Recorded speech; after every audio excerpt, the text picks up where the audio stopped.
Greetings, welcome back to Black Bear News, where we are discussing reality, or realite. Reality, the real reality that exists outside of opinions or political standpoints. Obviously, people are on a great quest for what is true or what is real, and we all have to follow our path to what that is, but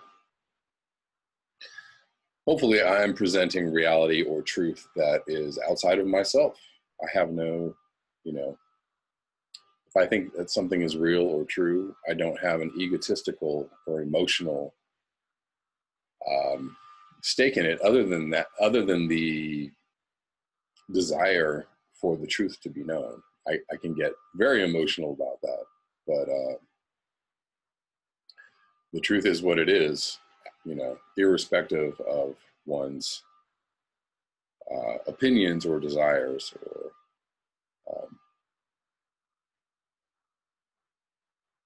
stake one has in one's own position in life.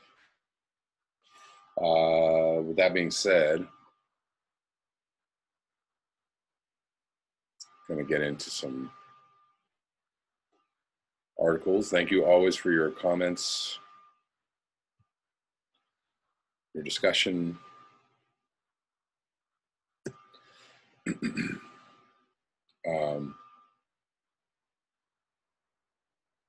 I'm going to read a comment from Hatsutaki, and this was from yesterday. The process of technological evolution with humans has always been reliant on a series of techno fixes. Talk about a cyberpunk-ish junky term.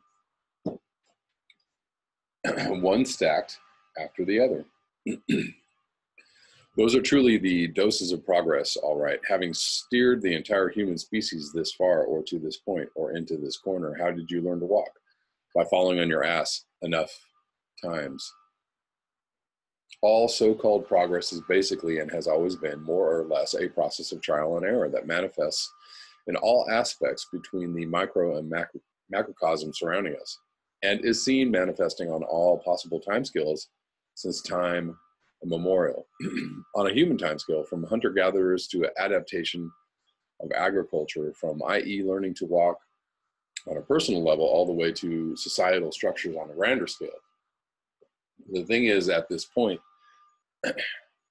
considering how much tinkering of all and everything there is to poke within our more or less laissez-faire, power and wealth consolidated globalized system, the consequences of an error resulting from a failed trial, including all those times that mankind has done something which seemed like a good idea at the time and let some of their fine innovations loose, no matter what kind of ecosystem tweaking, interference, landscaping, with each latest sorrow bringer, a techno fix to a problem that realistically speaking has no solution.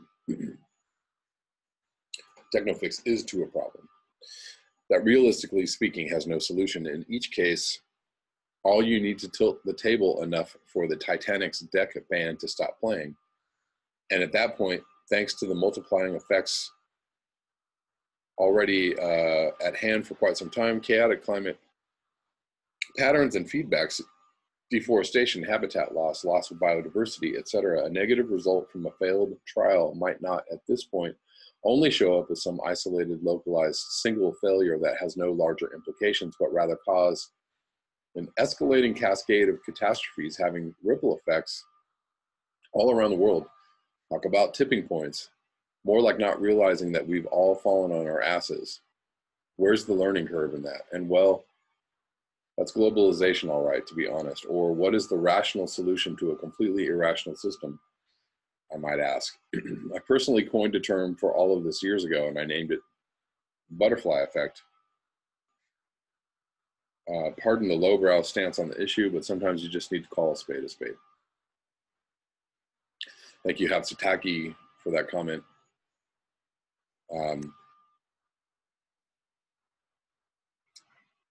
Indeed, the my problem with, I love technology. It's actually allowed me to do some amazing things. It allows me to do some amazing things on a daily basis. It allows me to constantly kind of cram myself with information and ideas and stuff that I'm interested in. And I quite enjoy that if I'm not actually somewhat addicted to it. But it's the long-term effects of all this technology is obviously catching up to us. And the question remains, is technology going to outpace its own destructive force in time to save everything? The magic 8-ball says signs point to no, but we'll see. There's lots of innovation going on. So let's see, Void just sent me a video about a battery that gobbles up carbon dioxide, which seems promising, but it also takes, I guess he was saying that it takes lithium, and obviously is energy intensive to create on its own. So, and that really is the problem with civilization that we're in right now is that it's quite energy intensive to sustain. It was energy intensive to get us to this point of technological prowess, of complete domination of the earth and the biosphere, and domination over so many of the natural forces that man has been a victim to, or man has been subject to natural forces for so long, and now we have so much technology that's kind of overcoming a lot of these impediments, I guess, to evolution, newer technology, et cetera, et cetera. And it is a race, but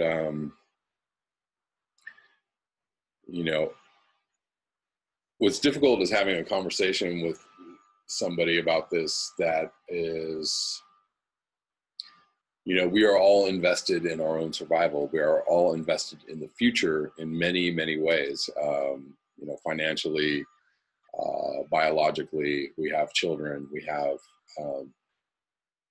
we have our own, legacies that we value as important. And, this whole humanistic, human-centric evolution is at the detriment. The externalization of all of our progress is the thing that we have not calculated into our progress. And this is the thing that is going to ultimately be our downfall, because we have not incorporated those costs into what we're doing. And that's the problem with just going forward with technology, is that we go forward without calculating the costs, the long-term, real, actual, real, physical costs of our progress. We just don't take it in. We do short-term, like, oh, look what we can do, without calculating the fact that, in the future, 20, 100, how many ever years in the future, these costs are eventually going to cost us our ability to continue to go forward. And that is a very real and very impending disaster that's on our doorstep. So I'm going to read this article from the Financial Times. Environment at risk from clean energy switch, says World Bank. That's a hell of a headline, right? Demand for raw materials used in renewable technologies could create environmental problems. A transition, this is from 2017, July 17th. The transition from fossil fuels to mitigate the impacts of climate change will require large amounts of metals and rare earth elements that could create environmental challenges, the World Bank has warned. Technologies needed to meet the Paris Climate Agreement from wind, solar, and electricity systems are more material intensive than our current fossil fuel supply systems, a report by the bank said. Let me read that again, more material intensive. The mining or extraction of metals and rare earth elements could create environmental problems in terms of energy, water, and land use, the report said. If not properly managed, minerals to combat climate change could constitute a bottleneck vis-a-vis our policies on global warming. Ricardo Pulitti, global head of the Energy and Extractives Practice Group at the World Bank, told the Financial Times. Metals demand could double due to growth in wind turbines and solar panels, and there could be more than 1,000% increase in lithium demand for batteries, the bank said. Governments need to realize that mineral development is a complement and not a competitor to a greener, more sustainable future, said Mr. Pulitti. The report comes as big miners from Glencore to Rio Tinto start to highlight their involvement in clean energy and electric car supply chains. But little attention has been paid to the environmental challenges of meeting a rapid deployment of batteries for electric vehicles and storage of intermittent renewable energy to meet the Paris Accord to limit global temperature rises to 2°C this century. Some of the largest diversified miners do not publish emissions targets that show how they will meet the Paris goals, research by the London School of Economics and Political Sciences found.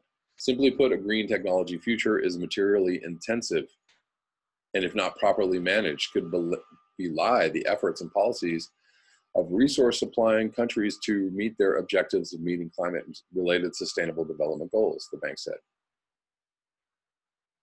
It also carries potentially significant impacts for local ecosystems, water systems, and communities. There needs to be a dialogue within resource-rich developing countries between miners and the climate and clean energy communities, Mr. Pulitti said. Clean energy communities.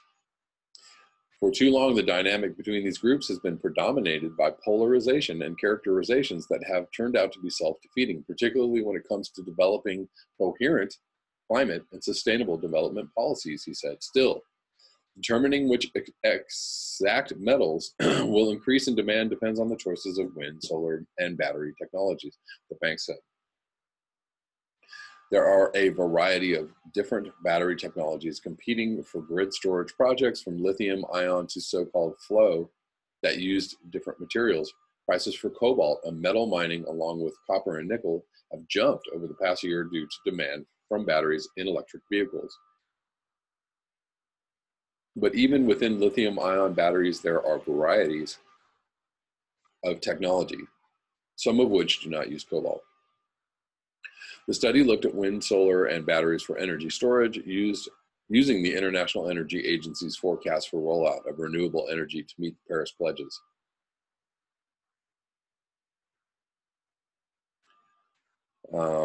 Yes, again, we're overlooking externalities.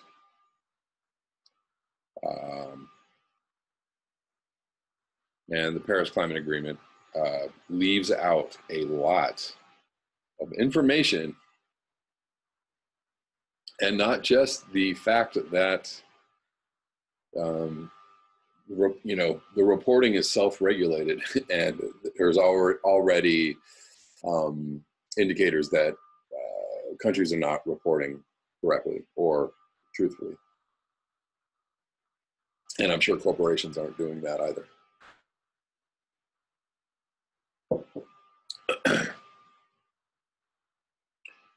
I'm going to read a story from Wired. At the edge of the world, facing the end of the world. It should be cheery. Writing about climate change is an exercise in managed insanity. The human mind isn't equipped to parse a crisis, the greatest in history of our species, of such complexity and urgency and darkness. With record-breaking superstorms ravaging coastlines at a regular clip, it's hard to feel good about the impact that Homo sapiens has had on our leafy, temperate Goldilocks planet.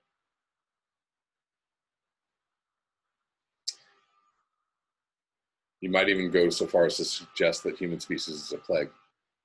Have I read this before? All these articles kind of blend into one, and at some point, and so I'm wondering whether I read this. One moment, please. All right, I guess I haven't. My problem is that sometimes I read the articles all the way through before I read them for you, and I can't remember whether I read them on video or not, so here we go. You might even go as far to suggest that human species is a plague, given the untold destruction we've wrought on this planet. Once you subscribe to that argument, it becomes nearly impossible to think of a noble pursuit for a person. Doctors save lives, firefighters too. Teachers hope to inspire the next generation, the next great genius. Maybe someone like Norman Borlaug, whose agricultural breakthroughs allowed our population to balloon on a planet with only so much arable land. All noble pursuits in the name of spreading the human plague. The thing about the human plague is that while it's busy wrecking the planet, it's also demolishing us. Climate change will destroy not just our bodies, but our psyches. Supercharged rivers will wash away cities, even when we should know better, because we have more than abundant science to back it up. The Trump administration prepares to obliterate regulations controlling methane, one of the most potent greenhouse gases. The plague theory is holding up. But unlike a plague, we can think. We can plan. A plague tears through a population indiscriminately. It can't pull back when it starts running out of victims and say, whoa, what am I doing? If I keep this up, it'll be the end of me. We can, and last week at the Global Climate Action Summit, many of the best minds the human species can muster gathered to write the course. These people included, but were not limited to, environmentalists, mayors from around the world, human rights activists, technologists, academics, business leaders, labor leaders, and former secretaries of state. The kinds of folks with noble pursuits. This was the climate change activism without borders. This was climate change activism without borders. If the Paris Agreement drafted in 2015 was about governments coming together to fight, last week's event showed that the most ambitious climate action isn't happening on the national scale. It's cities and states that are leading the way. It's easy to think that our presidents or prime ministers or queens or kings are the undisputed arbiters of a country's direction. Not so. For several thousand years, it's been the cities that truly guide a nation. Cities are where citizens trade goods and ideas. Cities are where foreigners bring their own cultures and knowledge. And cities are where innovation flourishes. Cities have always competed with each other, but they have also shared ideas. And so it goes with developing and deploying green technologies. Los Angeles Mayor Eric Garcetti put it to me best. When Shenzhen says, I've got 100% of our bus fleet electrified and all of our taxis, that's good competition for LA to try to catch. And it's collaborative in the sense that when people back in LA say, there's no way we can electrify our buses by 2030, I can point to the fact that Shenzhen in China just did it. And it took them 2.5 to 3 years. One moment. Okay, where were we? That was a really long break. So it was like an hour and a half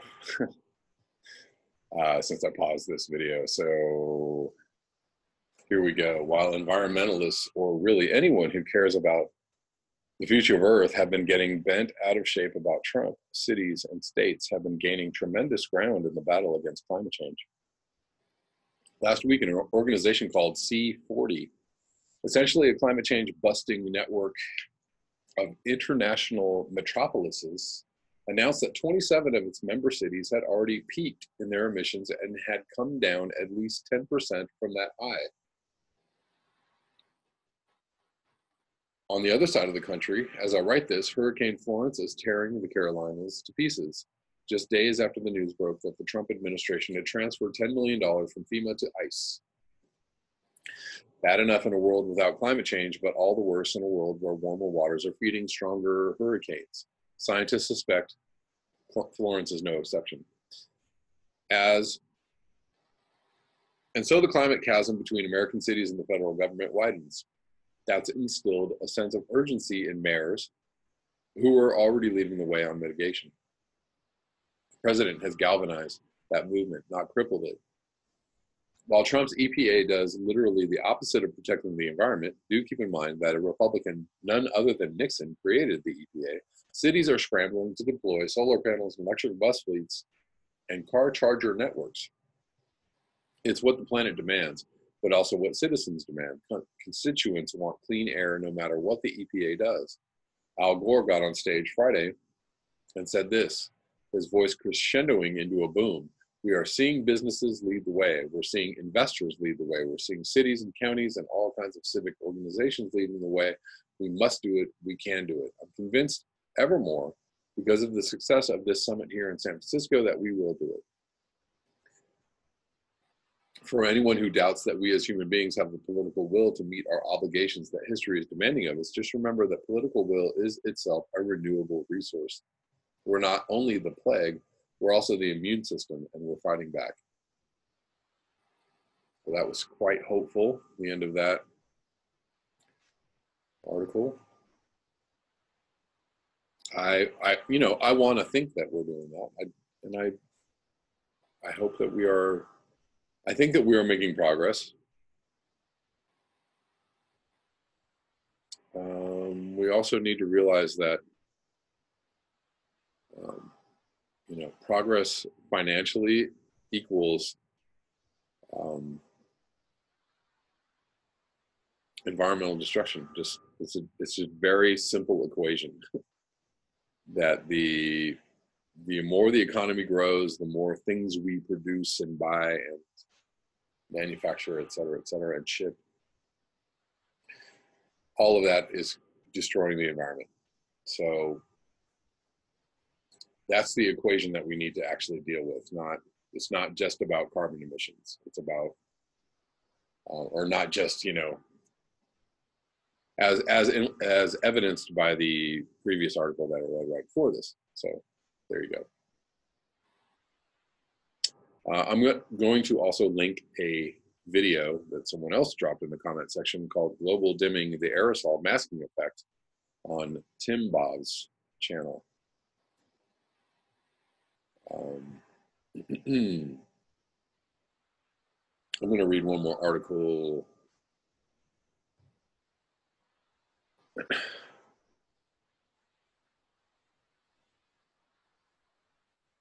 It's from British Columbia. Dead and dying birds rain down, an unexplained occurrence in the BC community, or in BC community, Delta, British Columbia. A British Columbia man who witnessed dozens of birds falling from the sky just south of Vancouver says he was horrified by the sight. I called it Bird-Again. It was really, really creepy, Kevin Beach said Friday in an interview. The self-described animal lover was driving with a friend just off a busy highway in the community of Tsawwassen on September 14th when the bird started hitting the ground around his vehicle. They literally dove face first into the pavement. It was brutal, said Beach. Environment Canada wildlife biologist Laurie Wilson confirmed the remains of 42 European starlings have been collected. It's unusual to have this many birds found dead at the same time in the same place, she said. The remains of the birds have been sent to the BC Ministry of Agriculture's Animal Health Lab in nearby Abbotsford. Wilson said preliminary results could be available by the middle of next week if additional tests are not required. A network of organizations, including the Canadian Wildlife Service and the officials with the provincial ministries of environment and forests, are investigating. The site of birds plummeting to earth is not unknown, said Wilson. You'd be surprised at how often people call and say they've seen birds falling dead out of the sky. It does happen. People report it. I haven't seen it, but people report it. Beach, however, is still rattled by what he saw, comparing it to a scene from an Alfred Hitchcock film. It was horrible, he said, like Alfred Hitchcock creepy. And that is the end of that. That's all I have for you today. Thank you so much for your eyes, your ears, and your conscience. If you would like to support this channel, you can do so with the links below. Until next time, peace.